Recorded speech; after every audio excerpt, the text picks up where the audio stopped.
Her father was born on a plantation in Mississippi, a state that lynched more black people than any other state, and in a county that lynched more black people than any other county in Mississippi. Her father's mother moved out of the state in hopes of getting away from the apartheid-like conditions that they experienced.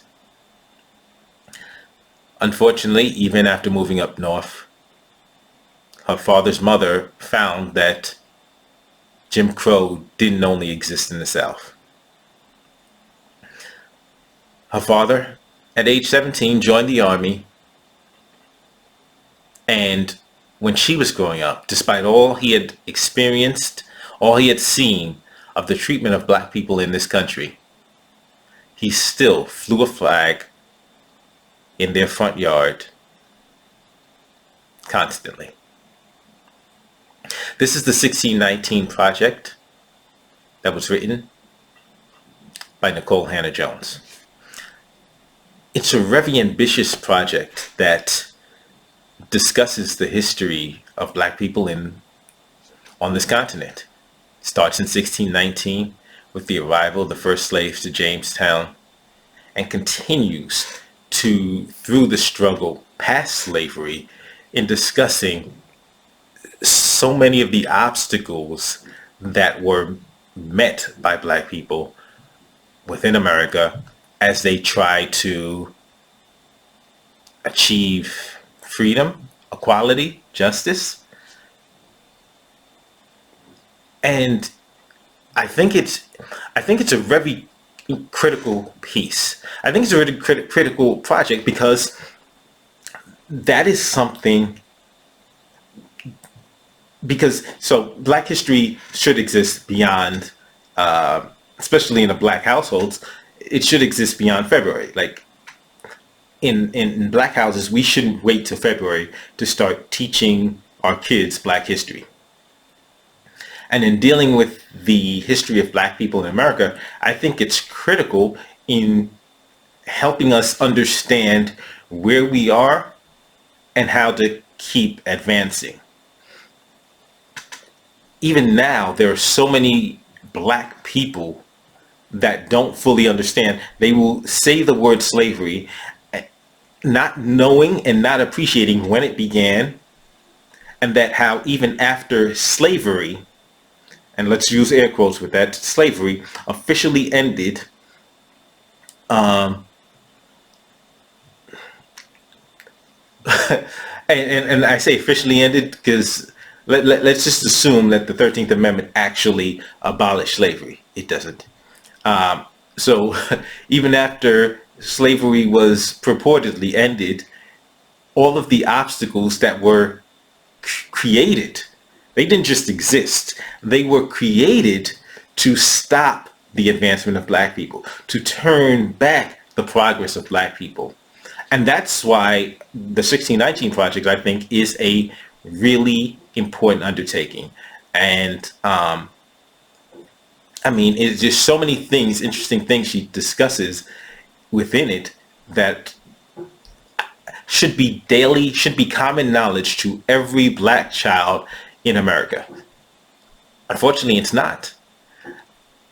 I mean, I've seen black people ask the question, oh, so, well, everybody has slave. Like, if you're not even understanding that this goes beyond slavery, you need to do some more reading. You need to do some more research. You need some education, because you need to understand that how the system morphed and how the enemies of black people decided, okay, if we can't get them this way, we'll adopt a system this way to stop them. We'll use something else to try to put an obstacle in their way, to try to turn back their progress.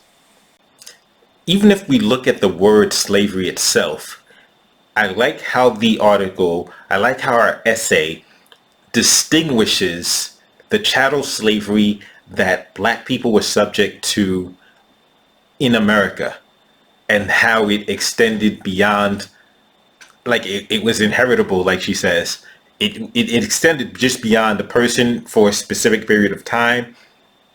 It was like applied to black people, period. Like, boom, all of y'all.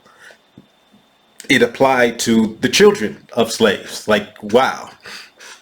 So she does a really great job of distinguishing that, and I think that's something that a lot of people, and I've seen, black people who make this argument, and it's because the simple fact is, whether you're liberal or conservative, libertarian, Republican, Democrat, whatever, having, as a black person, having an accurate understanding of history and of black history, I think is critical. But I see a tendency for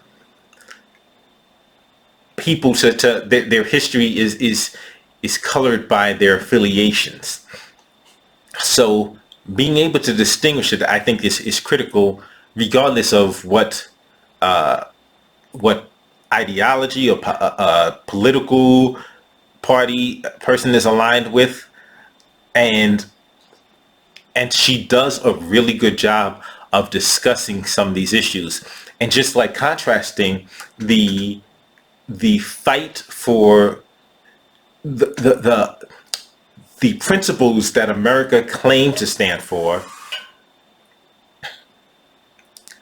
that it clearly didn't stand for, as evidenced by its treatment of black people.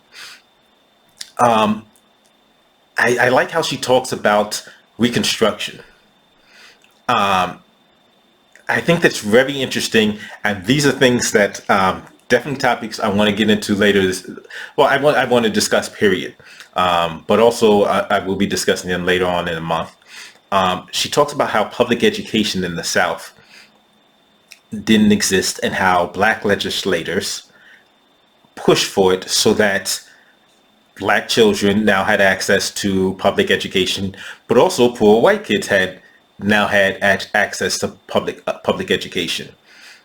She talks about the experiences of black veterans being beaten and for wearing their uniforms and having pride in their uniforms, being targeted despite the fact that they were just fighting for the United States, fighting for their country. And I think it's a really powerful essay. And there are critics of it, which, once again, I will be discussing that as well later on in the month. But having a curriculum, having a knowledge of black history in the United States, I think is a critical undertaking that black parents should be taking a lead in. And from the beginning till now, because that really helps to understand what we're actually dealing with. It really helps us to understand what we're dealing with, how we got here, and how there needs to be not just a sense of vigilance, an actual vigilance in terms of paying attention that there are people who still exist who have and I don't want to use the word innate, but it's part of their it's part of their core programming to have this hatred for black people and to want to do anything they can to try to stop black people. And even if you don't agree with everything that's in the 1619 Project, I do think it's important to have an understanding of those hundreds of years, especially as a black person. And this is critical. This is critical because when you're encountering individuals who make statements like, well, the Jews did it, And I saw someone else was having this discussion and dealing with Black history, and they actually talked about how the obstacles that were raised against Black people after slavery purportedly ended. And so this isn't about just harping on the past.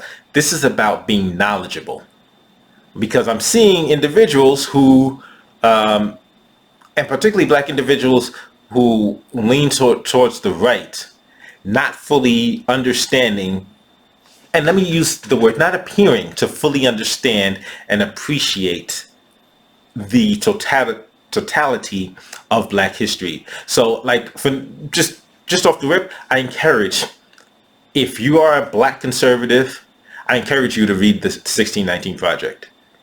I want to hear and get some more opinions about what people think about the 1619 Project, particularly those that are disposed to, thinking that, oh, Black people need to get over slavery or stop talking about slavery, because the 1619 Project goes beyond slavery. It talks about the literacy test to stop Black people from voting. It talks about what else? Just so many aspects of American history that where you see the system not like actively trying to not live up to the ideals it claims to be founded upon. So I think it's a critical read, and I'm glad she wrote it. I will be, like I said, I will be talking some more about some of the critiques of the project, as well as my own, some of my own critiques. And I also want to incorporate some of your critiques. And that's why I'm going to be sharing this, with my Black conservative friends on Facebook, and I really want to hear some more of the Black conservative viewpoint on the 1619 Project, and incorporate this in the next video I do on this later on in the month. Thanks for checking out Escaping the Echo Chamber. As always, don't forget to like, share, and subscribe, and I'll see you tomorrow.